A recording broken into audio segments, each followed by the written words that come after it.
After a century of struggle, American women regained the right to contraception and abortion in the early 1970s. And with effective birth control, many women finally had the freedom to decide whether and when to bear children. So they thought. 50 years later, the Supreme Court ruled that abortion is not a right covered by the US Constitution, and countless American women were stripped of reproductive autonomy. The fight for reproductive rights continues.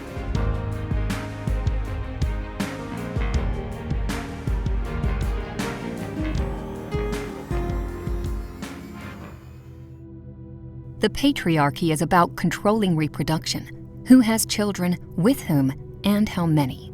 Feminist and social activist Gloria Steinem. At the founding of the United States, among all races, pregnancy and birth were in the hands of women. Midwives and doulas passed on the knowledge of generations before, using herbal remedies and other methods to help women become fertile, prevent pregnancy, or terminate pregnancy by restoring the menses before the first movement of the fetus, known as quickening. In all other areas, women, viewed as susceptible to moral depravity, were constricted by laws and policies instituted by mostly white Anglo-Saxon, Protestant, and many slave-owning men. Women were disenfranchised, considered the property of their husbands, and forbidden from interracial marriage and sexual relations outside of marriage. Free women, expected to marry, birthed an average of 8 children. Enslaved Black women were denied recognition of their chosen partnerships, forced to bear children to work on plantations, and endured rape. In defiance, they used herbs and granny midwives to control their pregnancies. While Native American women were equal in their homes and nations, the US government's annihilation campaign threatened their lives.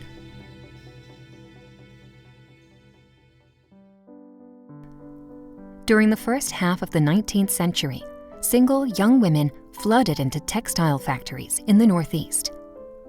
Unemployable if pregnant, they, like other women, controlled their pregnancies using widely advertised and available contraceptives, preventative powders, pills, primitive IUDs, newly available rubber condoms, and diaphragms, and abortifacients to restore the menses. In New York, Boston, and Philadelphia, many women frequented female physician and abortion provider, Madame Restel. In the South in the 1840s, enslaved women's reproductive health became pivotal to the future of plantations. To solve debilitating gynecological conditions, white doctors subjected them to painful experimental surgeries without anesthesia. Their tortured bodies were used to create new reparative procedures like cesarean sections, fistula repair, and ovariectomies. With this new medical knowledge, male physicians in the newly formed American Medical Association saw a profitable opportunity to take over women's reproductive health care. Beginning in 1857, the AMA launched a campaign to outlaw the common practice of restoring the menses, reframing it as abortion. Following the Civil War, freed Black women continued to use herbs and granny midwives, reducing their birth rate. Then, in 1873, federal and state laws championed by postal inspector and anti-vice activist Anthony Comstock declared contraceptives, abortifacients, and information about reproduction to be obscene and criminal, and banned their distribution via mail. By the mid-1880s, the AMA supplanted midwives with nurses and doctors, discredited herbs used for centuries to control pregnancies, worked to prevent women from becoming doctors, and created the specialties of obstetrics and gynecology. Forced onto reservations, Native American women were prohibited from using herbs and practicing their cultural birthing traditions. Nationwide, contraception and abortion were outlawed, and women who sought them viewed as promiscuous. For the first time in history, women's reproductive life was pathologized and their reproductive health care in the hands of men. women's rights advocate Lucy Stone lamented, "It is very little to me to have the right to vote if I may not keep my body and its uses in my absolute right." At the end of the 19th century, fearing a growing multicultural, multiracial society, white Anglo-Saxon Protestant men introduced eugenics, a pseudoscience purporting that intelligence and character were inherited and differed by race. Wildly popular, eugenics was promoted in colleges and community centers. Policies and laws were instituted to maintain white purity and prevent people of color from immigrating, receiving government services, or bearing children. By 1913, Chinese immigrants were banned. 29 states outlawed mixed-race marriages, and 12 states legalized forced sterilization of those seen as unfit. In the late 1800s, with contraception and abortion outlawed, an illegal two-tiered abortion system took hold. Many white women of means persuaded AMA doctors to give them safe, illegal abortions. By 1900, an estimated 2 million annually. While poor women and women of color relied on self-induced abortions or underground quack doctors, sometimes with disastrous results. Incensed by the plight of poor women forced to raise unwanted children, labor activists and suffragists started a movement to legalize contraception. As early as 1892, feminist, scholar, and author Anna Julia Haywood Cooper publicly endorsed contraception for the African American community. Midwife and labor activist Emma Goldman lectured contraception was essential to women's freedom. By 1914, Goldman joined forces with nurse and activist Margaret Sanger and suffragist Mary Dennett. In violation of the Comstock laws, they published articles promoting contraception and sex education, coining the term birth control, and Sanger opened an illegal contraceptive clinic. They were arrested for obscenity and initiated lawsuits attracting public attention. Their first victory came in 1918. In response to Sanger's 1917 obscenity conviction, the New York Court of Appeals legalized physician-prescribed contraception for married women, laying the groundwork for physician-run birth control clinics in New York State. And by the end of World War I, as a result of an outbreak of venereal disease among U.S. servicemen, the public shifted its view of contraceptive use from women's immorality to public health.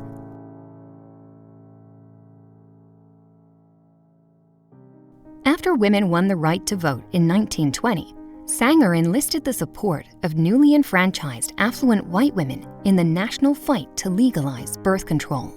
Espousing eugenics, she emphasized the health benefits of spacing and limiting children, and opposed abortion except to save a woman's life. Many people are horrified at the idea of birth control, while to me, it is simply the keynote of a new moral program. It is a sense of a new moral responsibility, interlocked with the progress of the nation. In 1921, funded by John D. Rockefeller Jr., Sanger launched the American Birth Control League and a nationwide campaign to legalize contraception. 2 years later, in New York City, she founded the first legal and highly successful birth control clinic, followed by one in Harlem in 1930. In 1929, the Great Depression brought unemployment to 25%. Women, unable to afford the cost of having children or unemployable if pregnant, sought abortions, and approximately 15,000 women a year died from botched abortions. The medical community took notice, and doctors called for decriminalizing abortion and contraception. Then, by 1936, a series of federal court decisions overturned Dennett and Sanger's obscenity convictions.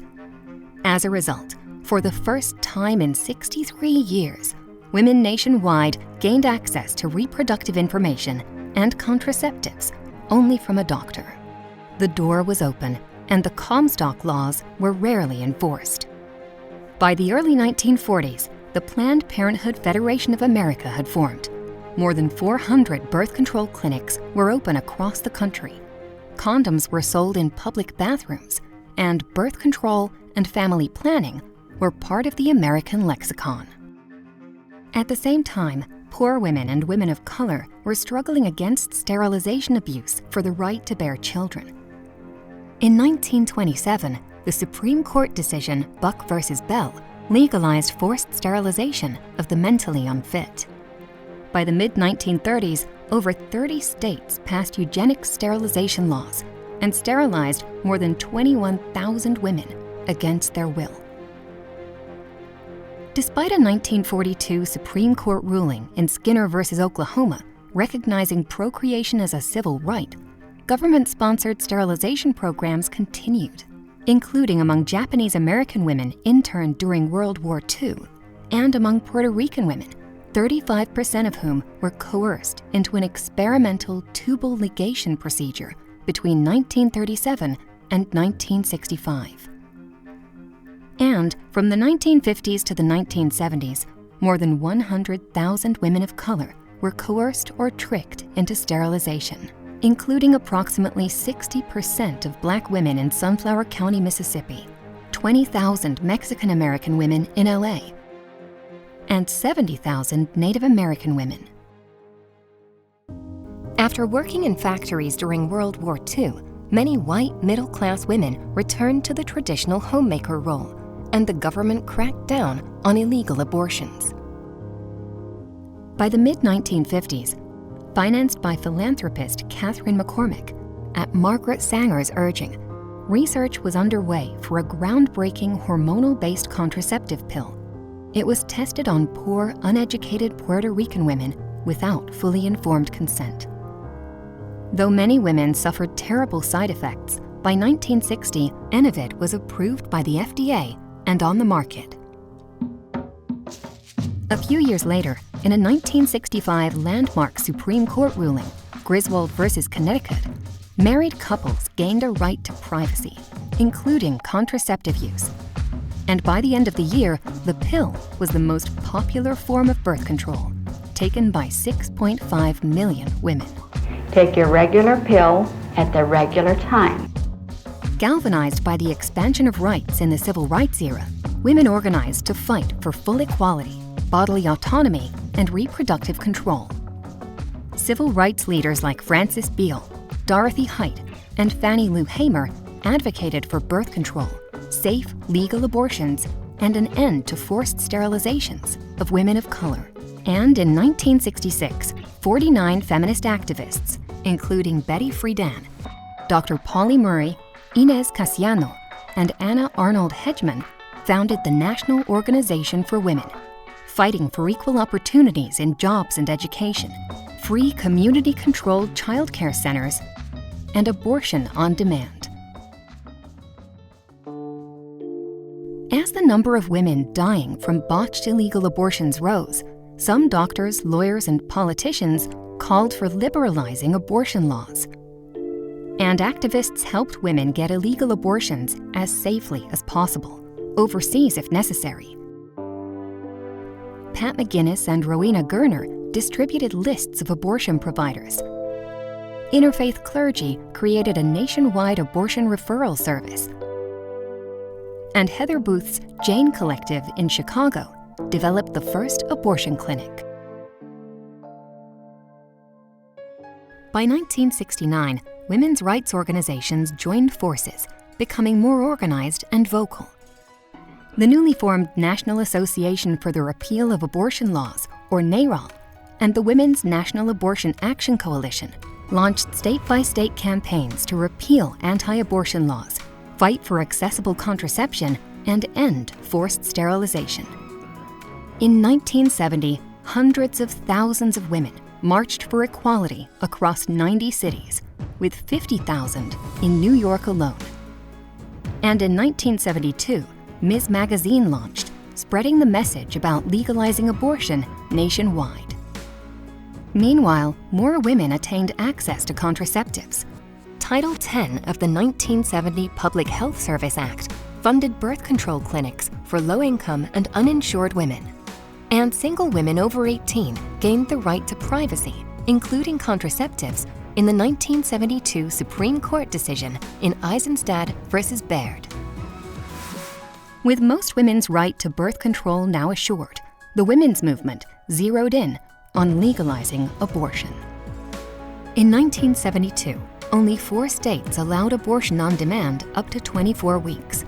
16 states only in cases of rape, incest, or maternal health. And in 30 states, abortion was illegal except to save the woman's life.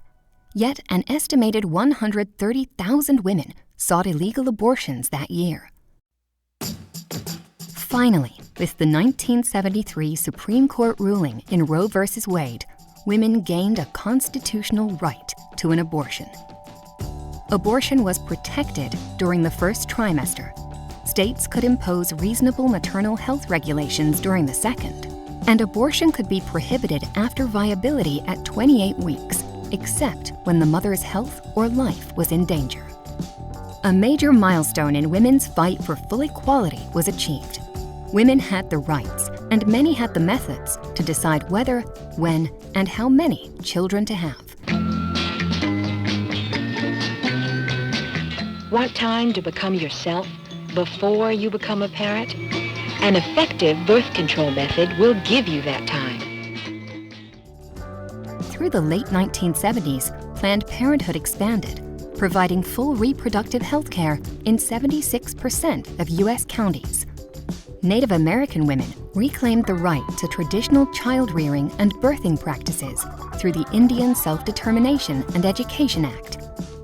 Activists like Dr. Helen Rodriguez Trias, Gloria Molina, and Dr. Constance Redbird Pinkerman-Urey organized their communities and brought lawsuits against sterilization abuse.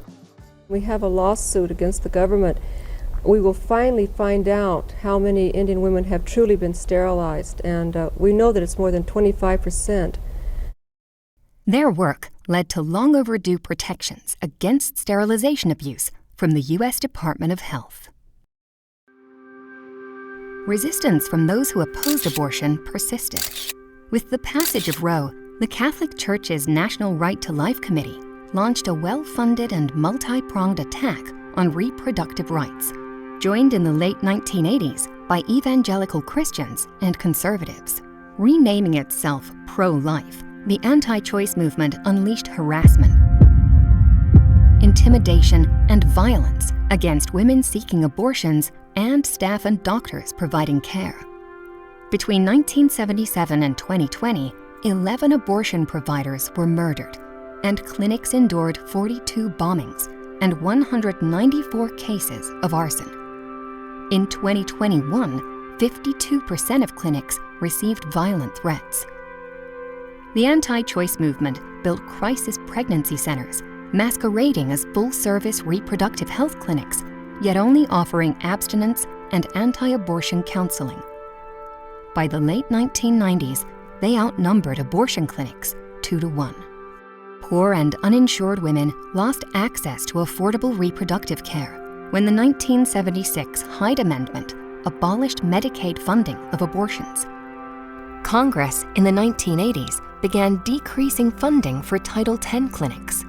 And in 1988, President Reagan instituted a federal gag rule at Title X clinics to prevent any discussion of abortion, which has continued under Republican administrations. By the late 1980s, 3,000 Right to Life Committee chapters and conservative organizations set out to chip away at abortion rights by taking over judicial appointments and passing restrictive state laws designed to reach the Supreme Court. Starting in 1992, while the Supreme Court reaffirmed a woman's right to abortion, it allowed states to impose restrictions at all stages of pregnancy, short of imposing an undue burden, and ban abortions after 23 weeks. Then, in 2006, it invalidated protections against protests at abortion clinics, and in 2007, upheld a federal ban on so-called partial birth abortions, and set a precedent for abortion bans at 20 weeks, even for women whose health was at risk. Republican gains during the 2010 midterm elections turbocharged the anti-abortion movement. By 2022, states passed 634 new laws restricting or banning abortions, making it increasingly difficult for women to get safe and affordable abortions. The ingenuity of women in grassroots community organizations was the main factor enabling the continuation of reproductive health services to women. Activist and educator Dr. Helen Rodriguez-Trias. With 1,380 state laws restricting abortion passed since 1973, organizations such as the ACLU, Planned Parenthood, and NOW, joined in the 1990s by the Center for Reproductive Rights, focused on countering the growing legal challenges to reproductive rights. With cuts in Medicaid and Title X funding, beginning in the 1980s, low-income and women of color lost access to reproductive health care. Facing interlocking racial, economic, and social injustices often overlooked by pro-choice organizations, they organized to meet the needs of their communities. Health activists and feminists like Billie Avery, Luz Alvarez Martinez, Peggy Saika, and Mohawk Katsy Cook built community organizations fighting for accessible, affordable birth control and abortions, created transformational self-help programs, and advocated for healthcare like midwifery, traditional birthing practices, and culturally competent providers. And in 1994, 12 Black activists created the term reproductive justice to emphasize the relationship of reproductive rights to human rights and economic justice. By 1997, they had formed Sister Song, the first national collective for women of color.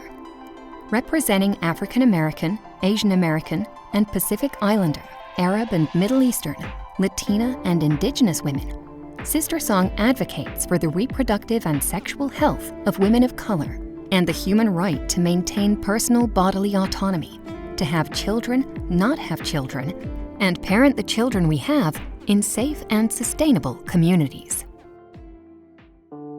Starting in the 2000s, as abortions became more inaccessible, reproductive rights organizations responded. They raised funds to pay for women to have abortions, staffed hotlines, escorted women across state lines, provided legal assistance to women facing prosecution for reproductive issues, expanded the medical professionals who could provide first trimester abortions, adopted telemedicine and telehealth, and lobbied for more cost-effective and easily accessible abortion and birth control. By the early 2000s, the FDA approved abortion pills that can now be taken within 10 weeks of a woman's last period and cost almost 3 times less than a surgical abortion, as well as an over-the-counter emergency contraceptive pill, Plan B, costing as little as $25. Ever vigilant against sterilization abuse, women of color organizations uncovered forced sterilization of Mexican-American women in California prisons from 2006 to 2010, and immigrant women at a Georgia detention center in 2020.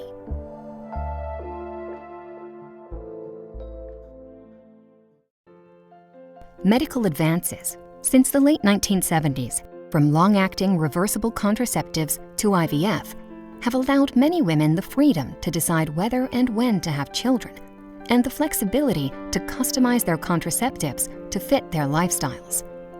Some have been able to pursue higher education and better paying jobs, along with, or instead of, focusing on family and children. By 2022, 65% of women of childbearing age used contraception, and women's participation in the workforce reached 57%. As birth rates fell, the childbearing age rose. But racial and income inequalities still prevent millions of American women from experiencing the benefits of reproductive rights. While the Affordable Care Act expanded health services, By 2020, the Supreme Court granted employers the right to deny birth control to employees through company health plans based on moral or religious beliefs.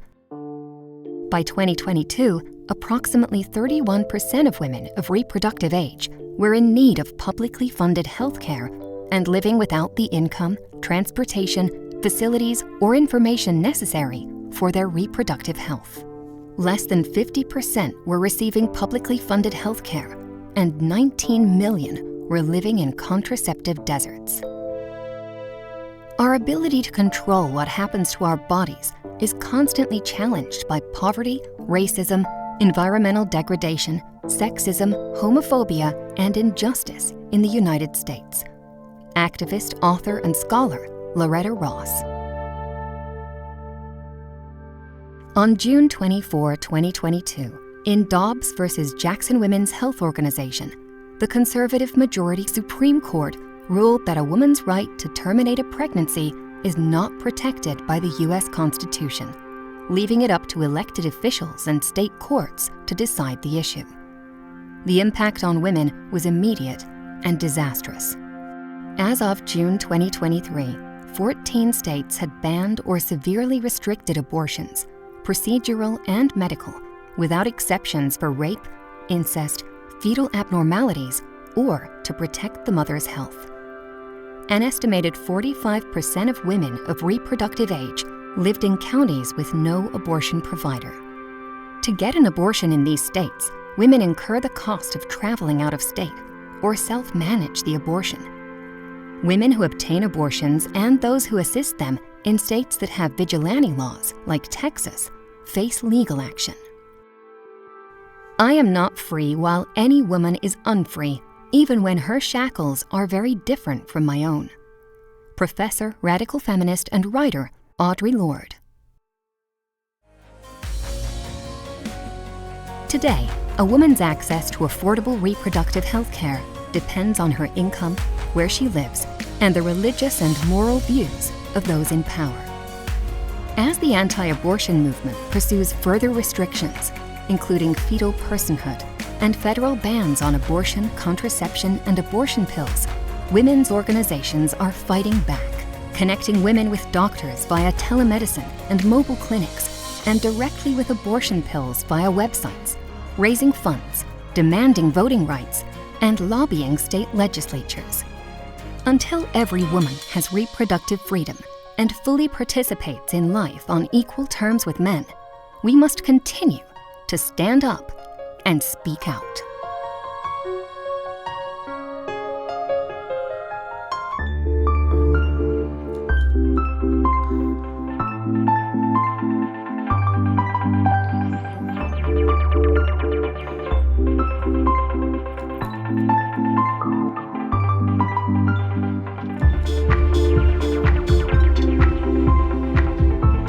Thank you for watching the story from our online docuseries Stand Up Speak Out, the personal politics of women's rights.